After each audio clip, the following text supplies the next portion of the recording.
Hello students. हम आज की इस वीडियो में बौद्ध धर्म के प्रसार के कौन कौन से कारण थे इसके बारे में विस्तार से जानेंगे।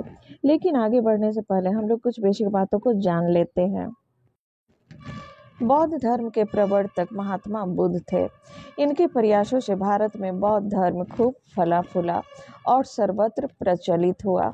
महात्मा बुद्ध के मृत्यु के पश्चात यह धर्म सर्वव्यापी धर्म बन गया और शीघ्र ही यह धर्म चीन, जापान, श्रीलंका, मिस्र, नेपाल आदि अनेक देशों में फैल गया। बौद्ध धर्म की उन्नति और प्रसार के कई कारण थे, उसे हम लोग एक एक करके अब देख लेते हैं। नंबर 1, तत्कालीन धार्मिक स्थिति। 6ठी शताब्दी ईसा पूर्व तक भारत में प्रचलित वैदिक धर्म में इतनी दोष और जटिलताएं उत्पन्न हो गई थी कि जिससे समाज के सभी वर्ग के लोग त्रस्त थे। वैदिक यज्ञ और कर्म कांड जनसाधारण के लिए कष्टप्रद हो गया था। जनता यज्ञों और कर्म कांडों का विरोध करने लगी थी। ऐसी परिस्थिति में महात्मा बुद्ध ने लोगों के सामने ऐसा धर्म प्रस्तुत किया जो इन आडंबरों और जटिलताओं से पूर्णतः मुक्त था। यह धर्म अत्यंत सरल और व्यवहारिक था। जनसाधारण सहजता से इस धर्म की ओर आकर्षित हुए। बौद्ध धर्म के प्रसार का दूसरा कारण है बौद्ध संगीतियों का आयोजन। समय समय पर विभिन्न राजाओं द्वारा विद्वानों के संरक्षण में 4 बौद्ध संगीतियों का आयोजन किया गया, जिससे बौद्ध धर्म का प्रचार और प्रसार अधिक हुआ। इन बौद्ध संगीतियों में बौद्ध धर्म के सिद्धांतों पर समय समय पर विचार विमर्श किया गया। आवश्यकता पड़ने पर बौद्ध धर्म के सिद्धांतों का सरलीकरण भी किया गया, जिस कारण भी बौद्ध धर्म की उन्नति हुई। बौद्ध धर्म के प्रसार का तीसरा कारण है राजकीय संरक्षण।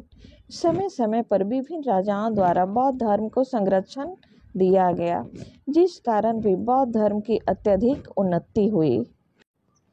बिंबिसार, प्रसेनजित, प्रद्योत, अशोक, कनिष्क, मिलिंद, हर्षवर्धन आदि राजाओं ने इस धर्म को राजकीय प्रश्रय प्रदान किया और कुछ शासकों ने तो इसे राजधर्म घोषित किया और उसके प्रचार और प्रसार के लिए कर्मचारियों को नियुक्त किया।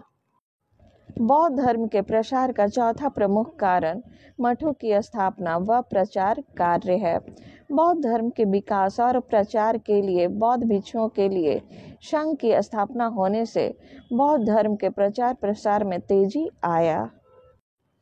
बौद्ध धर्म के प्रचार प्रसार का 5वां प्रमुख कारण पाली भाषा का प्रयोग। महात्मा बुद्ध ने अपने उपदेश लोक भाषा अर्थात पाली भाषा में दिया। परिणाम स्वरूप जनसाधारण भी उनके उपदेश को सुगमता पूर्वक ग्रहण कर लेते, जिस कारण भी बौद्ध धर्म का प्रचार प्रसार तेजी से हुआ। बौद्ध धर्म के प्रचार प्रसार का 6ठा प्रमुख कारण बौद्ध धर्म का लचीलापन है। ब्राह्मण धर्म की तुलना में बौद्ध धर्म अत्यधिक लचीला था। इसमें परिस्थितियों के अनुसार परिवर्तन करना संभव था।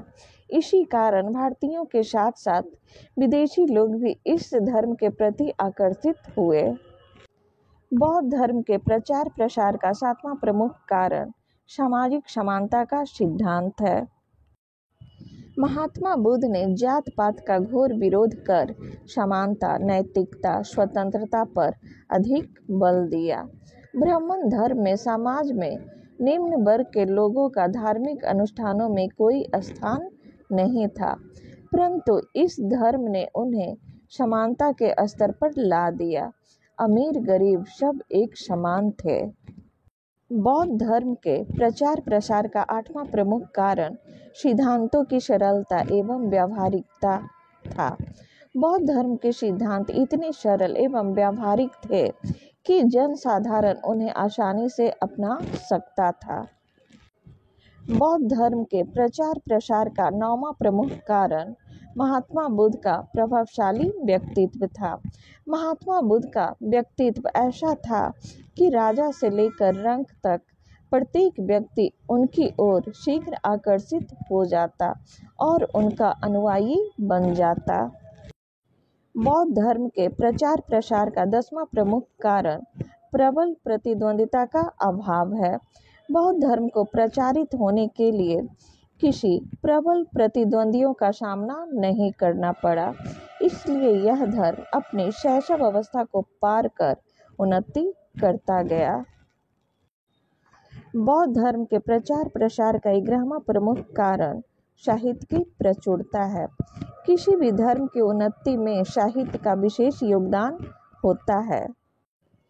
बौद्ध धर्म में साहित्य की प्रचुरता होने के कारण जन समुदाय बौद्ध साहित्य को पढ़कर तथा समझकर बौद्ध धर्म के अनुयायी बनने लगे।